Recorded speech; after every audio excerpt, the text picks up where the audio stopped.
Welcome to a new podcast episode of Nina's Apothecary. I'm glad you're joining us again, either just by listening or with both audio and video. I'm extremely happy and thank you for your kind and super cool messages that I always receive from you. It just lifts me up because, of course, I do all of this in my free time and I love providing you with added value, tips, information, simply everything you want. So, if there's any topic you want to know about or are interested in, just write to me.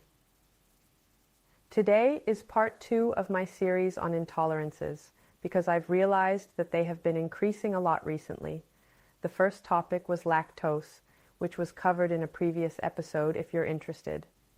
Today, we're discussing fructose intolerance and we're diving right into the topic. What is fructose intolerance anyway? Fructose is fruit sugar. As the name suggests, it's found in fruits, so in many types of fruit, but also in some vegetables, grains, and even in honey, for example.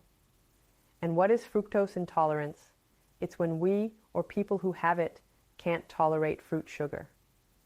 And why is that? It's not an allergy. That's always the big difference between an intolerance and an allergy, because with an intolerance, we or those people lack an enzyme. And in this case, this enzyme, which is not present or is present in very small amounts, can't break down the fructose, the fruit sugar.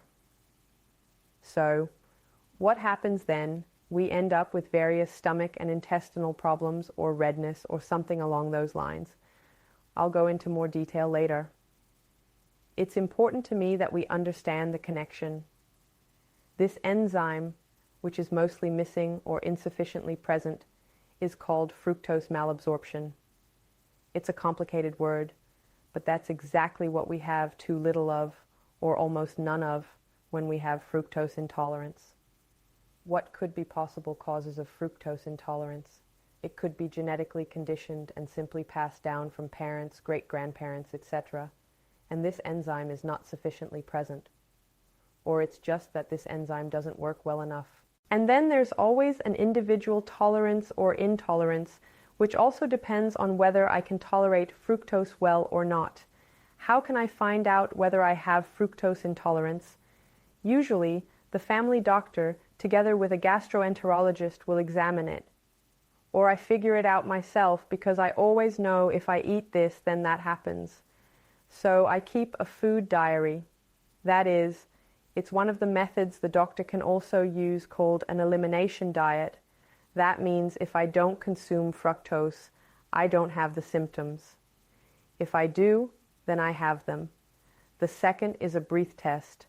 The third is a blood test, in which one can also determine whether enzyme activity is present or not.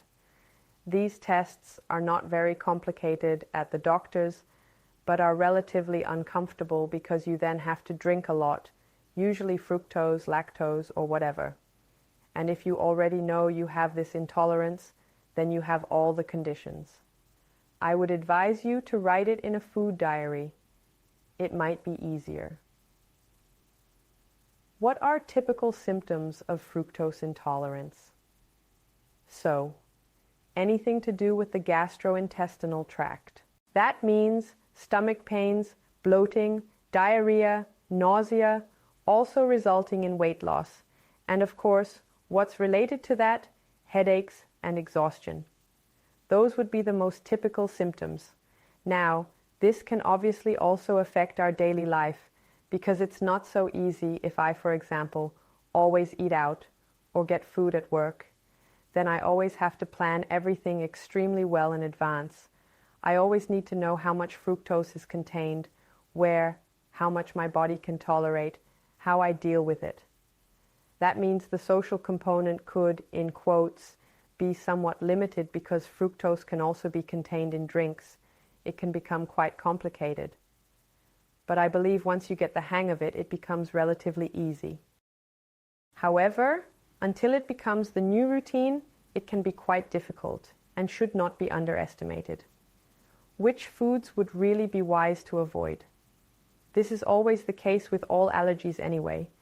because they can lead to life-threatening situations, but it's also important with an intolerance because we don't want to intentionally harm our body and ourselves. Therefore, we should consume as little as possible of the substances that simply do not do us any good. And now, I'll just tell you a few things that you should best avoid, which contain fructose and or sorbitol. Very fructose-rich fruits include, for example, apples, pears, watermelons, grapes, cherries, and peaches. I'm sorry, those are the ones that taste the sweetest, except for the banana, but they contain a lot of fructose. Then dried fruits even more so, because the ratio of fructose to water is naturally not present anymore since they are dried. So please avoid things like raisins, dates, etc. Similarly, fruit juices and syrups, which are all reduced, leave almost only sugar behind. We see it when we pour it somewhere, it sticks forever, and that is precisely the fructose. Artificial sweeteners and sugar substitutes can also contain fructose. Totally crazy, but sorbitol can also trigger fructose intolerance. This means even if you don't have fructose intolerance, please stay away from it anyway. What else is very important to avoid? Agave syrup and honey are often sold to us as if they were the healthy alternatives to sugar and fructose. No, I have to disappoint you there, because they are processed by the body just like white sugar cubes and also contain fructose, so please don't. Then the next thing to avoid are sugar alcohols. So there are a few, and these are the E numbers. They are also sweeteners, sorbitol for example, and mannitol, and please be cautious with all these E numbers. Then, unfortunately, there are also some very fructose-rich vegetables like cabbage, spinach, artichokes, onion, and garlic. It may be that one then reacts to them with these fructose symptoms. You think, I've only eaten vegetables, strange. Beware, this is one of the fructose traps. But it's also very, very important, even without fructose intolerance, not to consume processed foods. First, it's totally unhealthy. And second, we probably have even more fructose in it because it's just a great carrier to make everything taste better. This is also true for vegetables, but also in pasta it can often be found because they want to create a taste experience for us. So, what tips do I have for you, especially for cooking and eating? First of all, regarding fruit. You know, it's also one of the reasons why I almost only eat berries. That means I recommend raspberries, blueberries, blackberries because they have very little fructose. Then I recommend fructose-low vegetables like carrots, tomatoes, and bell peppers. Then gluten-free grains like rice, millet, buckwheat, emmer. So also these ancient grains, which the body can usually process better. Then of course nuts and seeds and the use of spices and herbs. That's always really cool anyway, because the ingredients in the spices and herbs can improve our enzyme activity. That means if we are not completely without this enzyme, it might be that the enzyme activity of the still present enzymes that split the fructose is simply improved. Anyway, our whole body is super boosted with spices, herbs. A general tip, as I have already said, if you are not sure, then I recommend you write a food diary. Because it's always like this. You think you'll remember when you have the complaints and when not. But then you simply don't remember. The same then applies to always cooking for yourself, because then you always know what's inside. It's best to always cook fresh. I know. It's tedious, it's laborious. But for our body, for our health, and for our well-being, it should be worth something to us, including meal prep. So preparing meals and snacks in advance, maybe just letting friends know, okay, I have fructose intolerance, I can't eat this and that. So that everyone is a bit prepared when you go to a restaurant, just give a heads up beforehand. Be aware, I have fructose intolerance. Most places are now well prepared for it anyway. And this might simplify your daily routine a bit. What you can also do, or what I always recommend, is just drink water instead of various juices. This is extremely important for overall health anyway. And I also recommend carrying a small set with you, like an emergency kit. In case you really feel bad, if you've accidentally ingested something with fructose, you can also write to me or ask me what could be in it. It always depends on your symptoms, but have something for diarrhea, for stomach ache.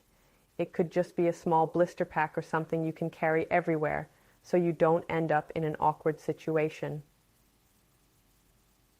What can I do from a pharmacy perspective against this fructose intolerance? Number one, of course, is avoidance. That means not consuming the previously listed foods. As said, this will not always work, and there will be days when you tolerate fructose better than on other days. It's just that with every intolerance, you ask yourself, what can I really do? There's a preparation that contains this enzyme. I take it before the first bite or with the first bite, if I know I can't avoid it. But please don't let this become the norm. But this preparation, this enzyme, can also be supplemented from outside. It helps me to split the fructose.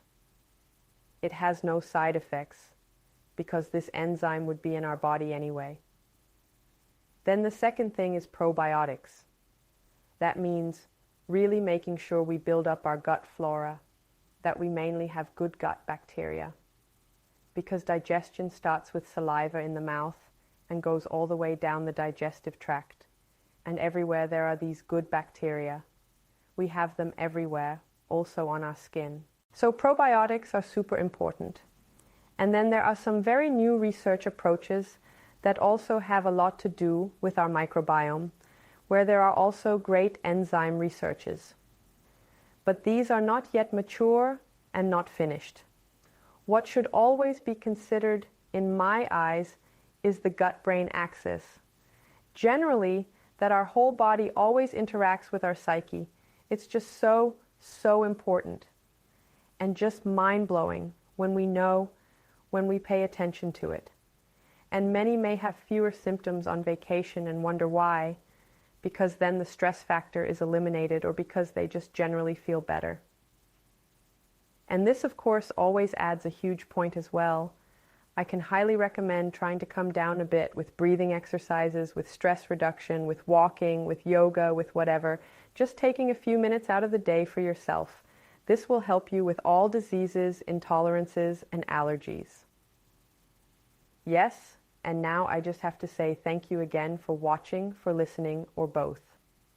As I said, if you have questions, suggestions, requests, please definitely write to me on Instagram, Anina Milenk, or on TikTok, A Frau Apotheker, or also on my website, Karish, you can find a contact sticker. Or if you see me live, even better, that's always the funniest. Stop me, then we'll chat. I'm always happy. And thank you for listening, thank you for watching, and cherish yourself